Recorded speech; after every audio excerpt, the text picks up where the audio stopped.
안녕하십니까? 통계 비전공자의 통할못들을 위한 기초통계 강의 회계분석 여섯 번째 시간 10-6 회계분석의 표준화계수입니다. 자, 우리가 지난 시간에 R스퀘어는 애증의 대상이다. 그죠? R스퀘어는 모델이 데이터를 얼마나 잘 설명했는지를 의미하는데 R스퀘어가 높다는 건 모델의 설명력이 높다는 뜻이기 때문에 나름 의미가 있는데 그러나 높은 R스퀘어가 모든 문제를 해결해 주진 않는다. 뭐 이런 이야기를 했습니다. R스퀘어의 단점이라고 한다면 만약 R스퀘어를 높이는 것만이 단일한 목표일 경우에 무한히 많은 독립변수를 추가하면 됩니다. 그러나 독립변수의 추가는 곧 자유도의 손실로 이어지기 때문에 비용이고 따라서 Adjusted R-square, 수정된 R-square를 같이 보는 것이 바람직하다 라고 이야기를 했고요. R-square보다 중요한 건 모델에 사용된 독립변수의 논리성, 이론적 근거 이런 게 더 중요하다는 이야기를 했습니다. 자, 오늘 이 시간에는 지난 시간에 이야기만 했던 그 표준화 계수를 이야기하겠습니다. 지난번에 그 결과표를 해석할 때 한번 보여드렸던 비교표인데요. 자모비에서는 나오지 않지만 SPSS에서는 자연스럽게 나오는 이 결과 중에 하나가 뭐냐면요. 바로 이 표준화 계수 베타 요 부분입니다. 그죠? 요 부분인데 사실은 그 SPSS는 무조건 디폴트로 자동으로 이걸 보여줍니다. 자모비의 경우는 클릭을 한번 하면 보여주는데 뭐 그렇게 뭐 어렵지 않고요. 근데 이상하게도 한국 논문에서는 대부분 이 표준화 계수를 굉장히 중요시 여기고 이거를 리포트하지 않으면 안 되는 식으로 뭐 그렇게 이야기를 합니다. 이게 사실 그렇게 중요한 건가? 이 부분은 사실 좀 저도 반신반의하긴 하는데요. 워낙에 일단은 자주 언급이 되기 때문에 이게 뭔지 한번 무슨 뜻인지 보고 넘어가겠습니다. 자, 어떤 회귀 분석 결과를 하나 제가 이제 넣어드렸습니다. 자모비 결과인데요. 우리가 그 변수는, 종속 변수는 전에 봤던 대로 주택 가격, 프라이스고요. 독립 변수를 3개 넣습니다. 하나는 우리가 계속 봐왔던 square feet living, 거실 사이즈고, 두 번째 변수 floor는 이제 주택의 층수 몇 층이냐, 뭐 이런 거고요. 그 다음에 waterfront라는 변수가 있는데 이게 일명 더미 변수입니다. 다음 시간에 제가 이제 더미 변수에 대한 이야기를 할 텐데 1은 뭐 수영장이 있다, 0은 없다 이렇게 되어 있는 거죠. 이랬을 때 결과가 이렇게 나왔고 세 변수 모두 유의했습니다. 그죠? 그리고 가장 우측에 우리도 이제 이 표준화 계수 요 값을 넣어놨습니다. 요 값이고요. 아이고 죄송합니다. 요 값이고요. 음, 이 값들을 보면 이제 조금 헷갈립니다. 요 원래 우리가 처음에 가지고 있던 아이를 비표준화 계수라고 보통 부르는데 왜냐면 얘가 표준화다 보니 이게 자연스럽게 비표준화가 됐는데 왠지 비표준화하면 뭔가 좀 나쁜 듯한 뭔가 좀 떨어지는 듯한 이런 느낌이 강해서 그런지 모르겠는데 이상하게 이걸 굉장히 한국에선 중요시합니다. 어찌됐거나 이 결과가 이렇게 나왔고요. 다 유의했고요. 그 다음에 요 네 개의 변수에 대한 이제 종속 변수까지 네 개의 변수에 대한 개수, 그 다음에 평균값, 표준 편차를 이렇게 리포트를 했습니다. 자, 방금 이야기했듯이 요 파란색 부분이 비표준화 계수고요. 빨간색 부분이 표준화 계수입니다. 표준화 계수란 무엇이냐? 간단하게 표현하면 이렇게 말할 수 있습니다. 종속 변수에 대한 독립 변수들의 단위, 그러니까 스케일이라고 그러죠. 단위, 뭐 매트릭이라고도 하는데 이 스케일을 통일시킨 계수다 해서 표준화 계수입니다. 표준화 계수의 단위는 사실상 이렇게 되면 없는 겁니다. 그러니까 스케일 프리, 뭐 매트릭 프리라고 이야기하는데 단위가 모든 독립 변수에 대한 단위가 사라짐으로써 모든 독립 변수를 같은 선상에서 비교할 수 있는 거죠. 표준화 계수의 특징이라고 한다면은 이 표준화 계수를 가지고 회귀 직선을 그려보면 무조건 원점 0,0을 지납니다. 여기 결과표를 보시면 사실 그 뭐죠? 이 SPSS도 똑같은데요. 요 부분, 즉 인터셉트 부분이 아무것도 없죠. 지금 빈칸으로 되어 있습니다. 이게 왜 그러냐면 0이기 때문에 그래요. 그래서 0이라고 표현을 해주면 좋은데 이걸 이렇게 안 하더라고요. 대부분 프로그램들이 0입니다. 없는 게 이제 무슨 뜻이냐면 0이다 이렇게 하시면 되고요. 절편은 0인 직선이 나옵니다. 그래서 이제 회기 개수를 직접적으로 비교할 수 있다. 무슨 말이냐면 여기 스퀘어 필 리빙의 표준화 개수가 0.677 정도 되고요. 플로우즈가 0.012. 그러니까 둘 중에 누가 더 크냐? 얘가 더 크다. 상대적으로 얘가 더 중요하다. 워터프런트 수영장도 0.195. 물론 여기 플로어보다는 더 크죠. 더 중요하지만 가장 중요한 건 스퀘어 필 리빙 거실 사이즈다. 이렇게 이제 결론을 낼 수 있습니다. 이런 식으로 주로 해석을 합니다. 그리고 이제 이 결과를 표준화 계수, 비표준화 계수가 복잡하신 분들은 애초에 이 세 개의 변수, 네 개의 변수죠. 이 프라이스까지, 종속 변수까지 모든 변수를 표준화, 그러니까 G-스코어로 바꿔가지고 넣으시면은 그냥 이 개수가 다 뜹니다. 그대로. 요 표준화 개수가 비표준화 개수 자리에 뜰 거고요. 똑같은 값을 보여줄 겁니다. 물론 여기서 따로 보여드리지는 않겠지만. 그래서 모든 변수를 아예 표준화 시켜서 넣어도 되긴 하는데 매우 복잡하고 쓸데없는 짓이죠. 이렇게 보여주기 때문에. 계산법은 사실 이렇습니다. 표준화 개수를 계산하는 이 개수는 비표준화 개수를 SDX분의 SDY로 나눈다. 이게 SD가 뭐냐면 스탠다드 디비에이션, 표준 편차죠. 그러니까 독립 변수의 표준 편차 분의 종속 변수의 표준 편차로 나누는 겁니다. 이제 이걸 뒤집으면 곱하기가 되는데 이게 왜 이런 계산을 하냐면 이렇게 함으로써 x와 y라고 하는 두 개의 변수 사이에 있는 스케일의 차이를 싹 날려버리는 거죠. 그쵸?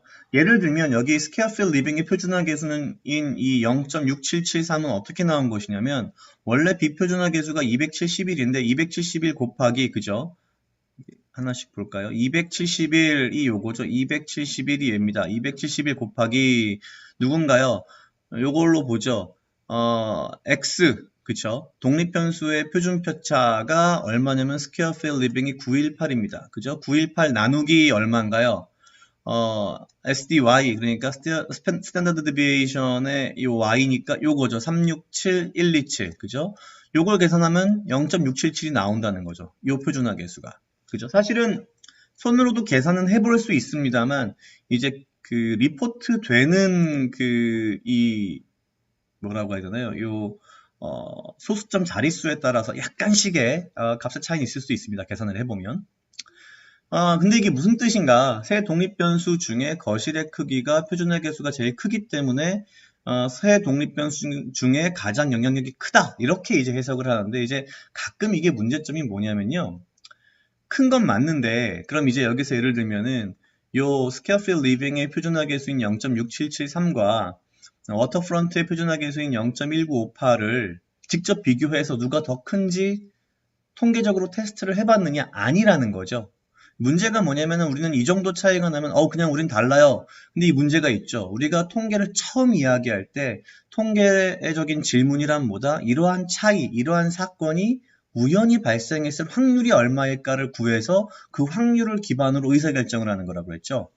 여기서 0.6773과 0.1958의 차이가 크니까 무조건 차이가 날 거야 라고 하는 것은 통계적인 접근 방법이 아닌 겁니다. 그냥 결정론적 결정 방법인 거죠.